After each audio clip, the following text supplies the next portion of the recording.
აჭარის ტურიზმისა და კურორტების დეპარტამენტი საახალწლო ტური პროგრამის განხორციელებას გეგმავს.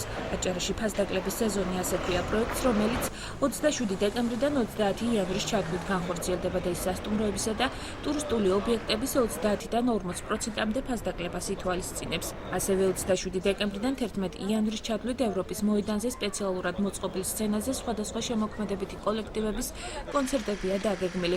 საახალწლოდ ბათუმს ჯგუფი ვიაგრაც ეწვევა. აჭარის მთავრობამ აღნიშნული ღონისძიებებისათვის 100,000 ლარი გამოყო. მთავარ ნაძვის ხესთან საახალწლოდ გამოფენა ვაჭრობა მოეწყობა. ფასდაკლებების სეზონი აჭარაში, რომელიც იქნება ასე ვთქვათ უპრეცედენტო ჩვენ რეგიონისათვის, რომელიც გაგრძელდება 30 თებერვლამდე. კერძოდ გვექნება დაახლოებით 30-დან 50%-მდე ფასდაკლება სხვადასხვა სასტუმროებსა თუ ტურისტულ ობიექტებში.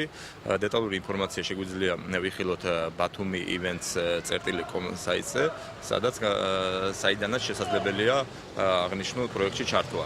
27-დან 11 იანვრამდე იქნება კონცერტები, როგორც ადგილობრივი, ასევე მოწვეული ჯგუფების შესრულებით. იქნება ისეთი ცნობილი შემსრულებლები და ჯგუფები, როგორიც არის მგზავრები, ფრანი, შინი, ასევე ჯგუფი ვიაგრა.